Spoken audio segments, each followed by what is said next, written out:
What if you could take a simple sketch on an iPad and turn it into a stunning work of art on wood?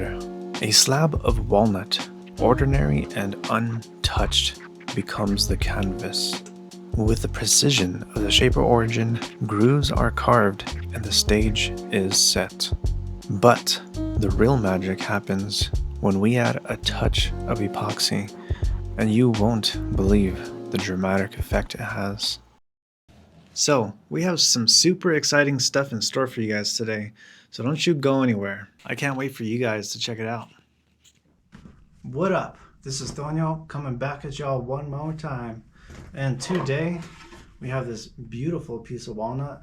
We're gonna go ahead and carve a beautiful design into it, and we're gonna do an epoxy inlay. So, stay tuned to check it out. I'm gonna start off by getting a couple pieces of my shaper tape. And we're just gonna put them on here on the end. I already have a couple pieces on here. Peel that right off. And we should be able to stick this right on. Actually, I'm forgetting something. I always forget to put one of these on.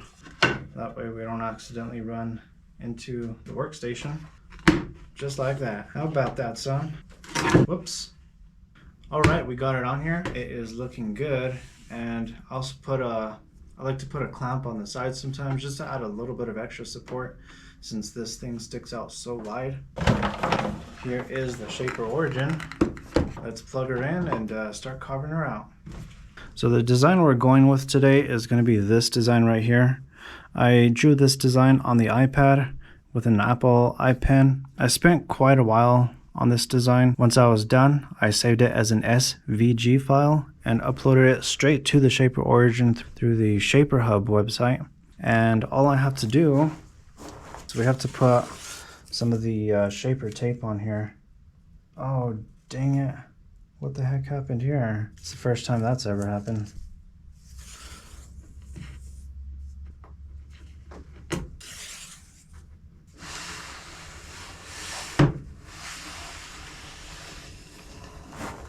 All right, this is all my files inside of the Shaper Hub.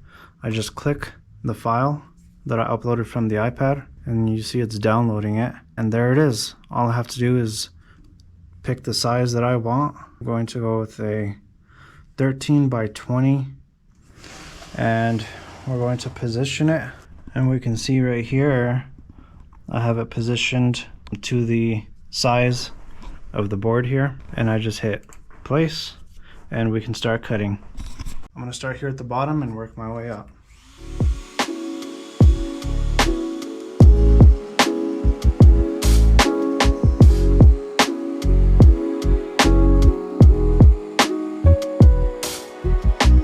All right, I just started and this is where I'm at so far.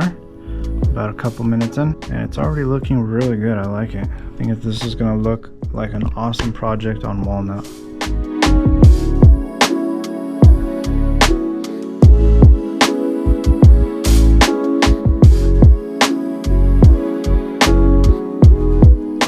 Here's another update. We have progressed quite a bit in the past 5 minutes. Let's go ahead and finish her up. Okay, and here is the complete carved out outline. Looking beautiful. There are some parts like right here that still have some sawdust in there. I just gotta go over it again to get that sawdust out. But it's looking great. So the next step is I'm gonna start carving out the inside. So I'm gonna start off with a 1/8 inch spiral bit to get all of the corners and the super thin inside areas that would be difficult for a 1/4 inch. And once I get those areas with 1/8, we'll switch it up to a 1/4 inch to finish carving it out.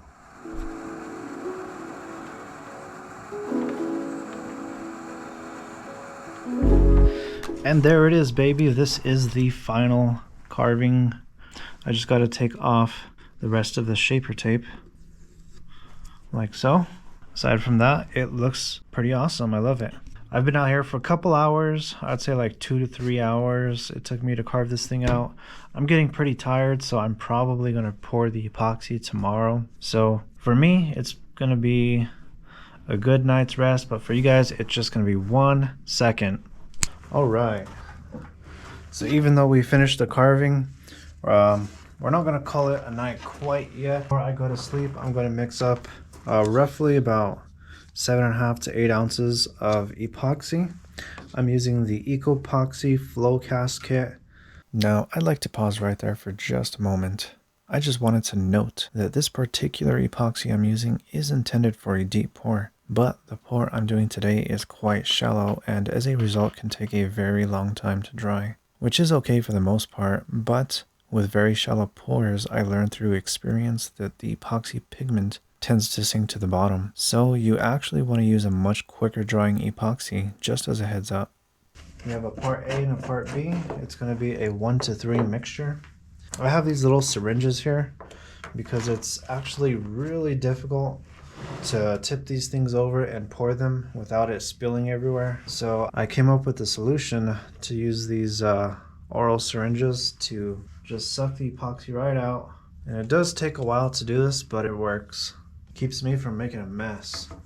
Alright, there we have about 5 ounces of the resin part A and 2.5 ounces of part B.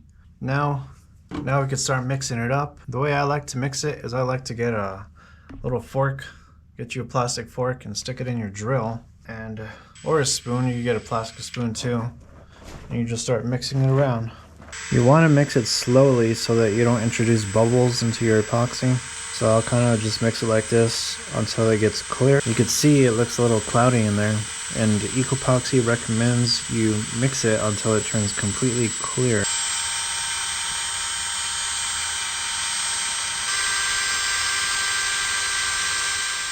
We're gonna go ahead and mix in this color. This is called Iridescent Blue. Check that out. This is from Black Diamond, and believe it or not, this is a crowd favorite.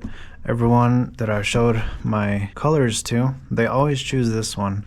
Everyone loves this one. This is everyone's favorite, so we're gonna do that one. I like to just use my blade here. Go and put that right on there. Put a little bit more. And we're gonna mix that right in. Now when it comes to the pigment, you don't really have to be super accurate. I always just eyeball it.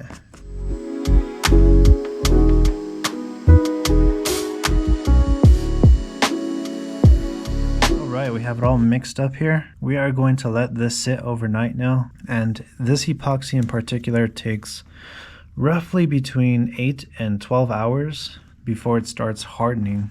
I'm gonna set my alarm for about, say 8 hours from now. I'm gonna wake up tomorrow and then we're gonna come and do the pour. It is the next day. The sun is out. It's completely bright outside. And I actually overslept a little bit. It's been about 12 hours, but that's okay because I checked on the epoxy and it is still completely liquid. This epoxy does take quite a while to start hardening, I guess. Anyways, it has started to thicken up just a tad bit, so I think we're gonna go ahead and do the pour.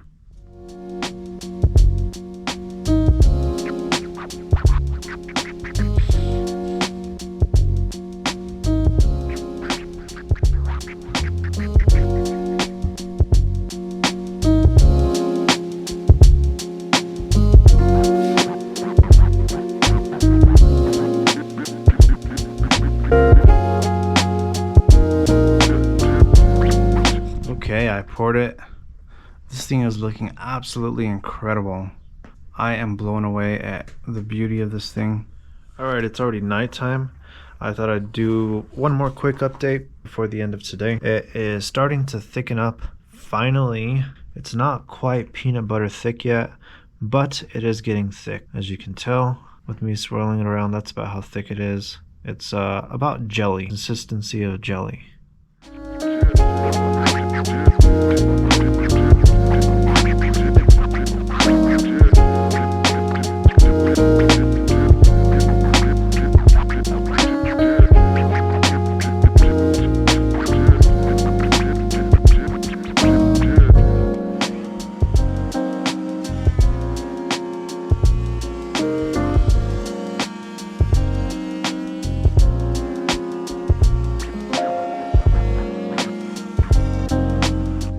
Alright, we got both sides beveled. I'm going to show you guys a cool little trick to get the these ends, which is the end grain, You want to get a little bit of tape here and tape up your ends. And the reason for this is it's going to help prevent tear out, so that when you get to the ends here and here, you're not going to get a ton of wood chipping out that you didn't intend to. So this tape helps a lot with that. And now let's give it a shot.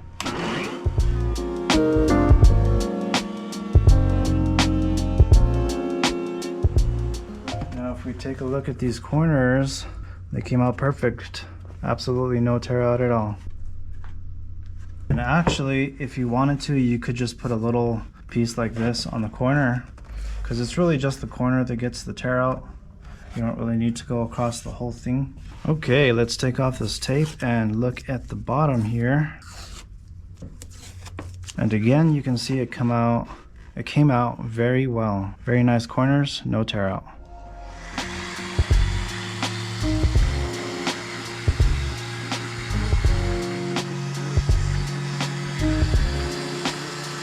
Alright, and we are ready for the finish.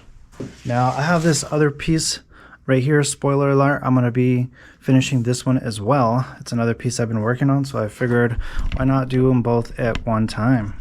Now I have this super glaze part A and B resin. Now you may be wondering, why the heck is this so yellow? Well, it is super old. I've had this stuff for quite a few years, and over the years it kind of yellowed a bit, but it is still good. There's nothing wrong with it. It'll work just fine.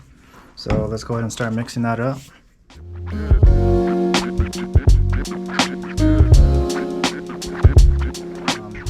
I'm pretty sure any chemicals you breathe in is bad for you, so we're gonna wear some protection.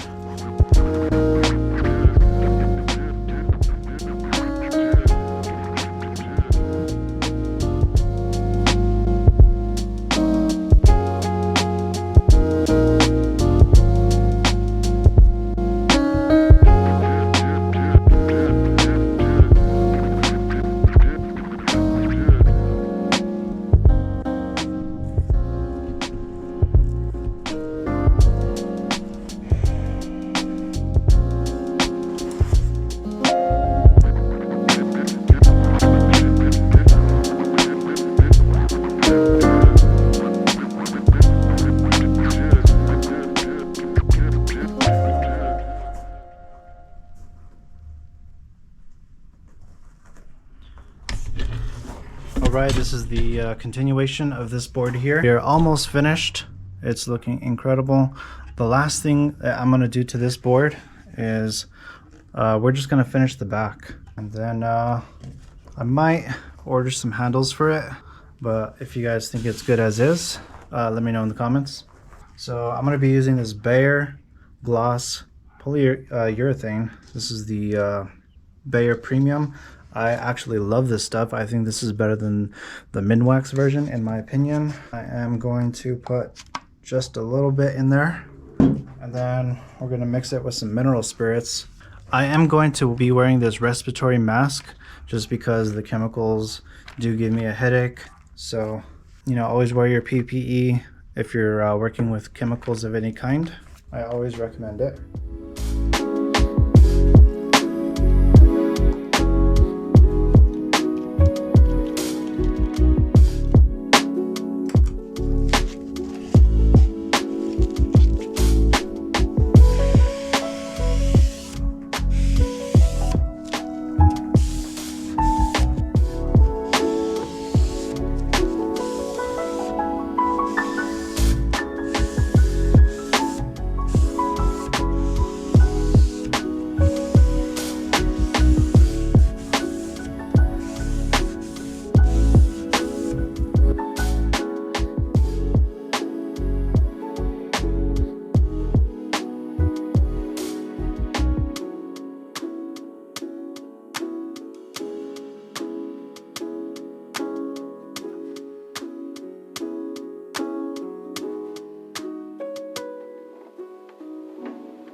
All right, we're back. I've had this thing drying for quite a few days now, so It's completely dry. Let's check it out. Moment of truth. Check that out. This thing is absolutely stunning. Wow. I'm so impressed with it. Let me take it out to the sunlight so you guys can see this. I want to get some good shots of this.